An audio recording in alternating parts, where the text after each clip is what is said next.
Hi, okay. So I am just actually on my way out, but I'm just sitting here eating my liverwurst on my beef jerky and a carrot. That's what I'm having right now as my snack. I'm sitting down here, just enjoying it.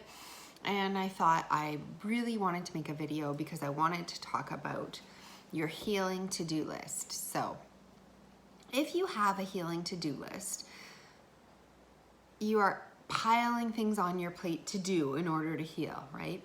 So you are maybe from this time to this time you juice, from this time to this time you stretch, from this time to this time you walk, from this time to this time you prep your foods, from this time to this time you do your enemas, or from this time to this time you oil pull, or you do this or you do that, whatever it is. You might have a whole list of things. You do your light therapy, you do your whatever therapy you do, maybe you do your cold showers, blah, blah, blah, and you have this list and you feel like, okay, if I do all these things every single day, I'm gonna heal. The problem with that is it's still a to-do list. And part of what makes a person heal is taking stress off of their body. So taking stress off your body is not having a to-do list. So as you're healing, yes, there's all these things that you want to get done, but you're going and you're filling your day with all these things that are supposed to be healing, but you're in fight or flight the entire time because you are trying to fill these hours with the best, the most, the best, the most that you can do in order to heal. So you're creating this schedule, and it's a back-to-back schedule of healing, and you fit other things in there and your family and this, and if you have to work, you fit that in there. And so you run yourself ragged with this healing because it's the most important thing. And I understand that when we have a goal, when we have something that's super important, we put it first, we make it a priority, and we get it done. The problem with being in fight or flight the whole time, which means that we're in constant stress, our immune system can't get into parasympathetic, it can't get into that rest and digest and heal phase because it always feels like it has to keep doing, right? It's going and going and going, and this is what chronic stress is. It's basically a to-do list that never gets done. So when you're working on a healing checklist, I want you to get your healing checklist out in front of you, and I want you to say, okay, what do I think is truly important to do? And maybe you think all of it's important. But just like in life, you might think doing this, that, and the other, but you can't fit it all in. You have to also enjoy your life. Give yourself breaks. Give yourself time to rest, right? You can't always fit everything in, and you have to be okay with that because downtime is not a luxury. It's not something you do because you're lazy. It's something you do because it's necessary. Okay? And all the people that live the longest all over the world have that in common. They all try to live and focus on, having social outlets, feeling good about what they're doing, and lowering their stress by enjoying life. And it's not all about the grind, okay? So once you have your healing list in front of you, I want you to look at it. If all of it's important, great. But you got to realize you can't do every single thing every day. So maybe you do one thing and you do it really well one day, and then you do the next thing and you do it really well the next day, and the next thing, right? And so by the 7 days, you've done 7 awesome healing modalities and you've given yourself a break. Maybe you're saying, no, Lisa, I can't do that. I really, I'm so bad and I really need to do everything and I need to push myself. But you got to remember you're pushing yourself again.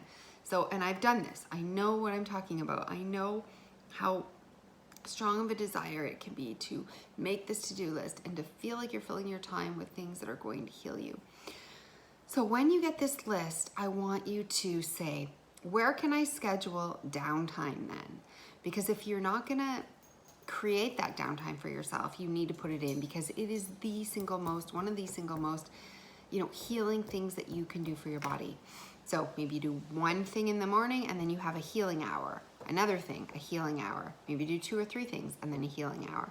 But you need at least, 3 separate chunks of time, one for the morning, one for the afternoon or evening, and then one for the evening, an hour where you don't have to heal.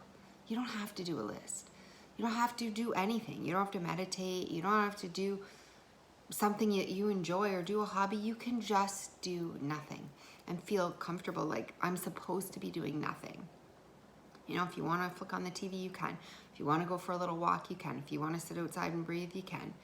If you want to just, you know, putter around the kitchen, try a new recipe, you can.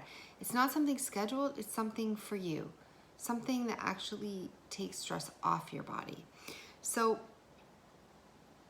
it's unraveling this to-do list that we have that's super important. So if you can't relinquish this control, if you can't relinquish this list on how to heal yourself and all this control and all this effort and all this back to back to back to back healing things that you have going on throughout your day, then you've got to schedule in downtime. Either that or you've got to take it off and say, you know what, I don't need to do all that to heal. The most important thing is just to relax, and I'm going to do a few things, and that's good enough. I'm going to do this and this today, and that's good. I'm going to do this and this tomorrow, and that's good. But if you can't really just let it go, then you need to schedule in the downtime. Like, I have an hour in the morning, you know, like say from 10 till 11, that I can do nothing. Just whatever I want. There's nothing on my agenda. Then maybe in the afternoon, you know, maybe from 2 to 3, or maybe in the evening from, you know, 6 to 7. But right before bed should always be downtime, right? Downtime for yourself, an hour, for sure. But it's not enough just to, you know, at the end of your day at 8 o'clock and plop down on the couch and be like, thank God I did all my healing things today. I can like have an hour to myself before I go to bed, and I have to get up and do it all again. It's not helping you heal.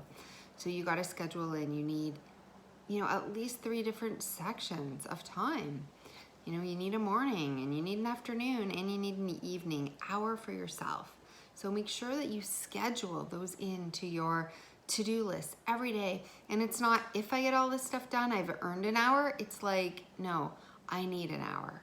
You need the break. You need at least 3 hours a day of downtime, of nothing, of just taking it all off your shoulders and letting your body get into that state, right? You don't have to force meditation. You don't have to force a nap. You don't have to force anything.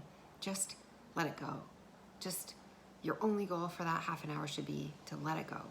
Let it go. Take it off your shoulders. Just let it unravel. Don't think too hard about it. Just, this is my hour to just be. To just be. Okay, so I hope that helps, and I really hope that you consider doing this.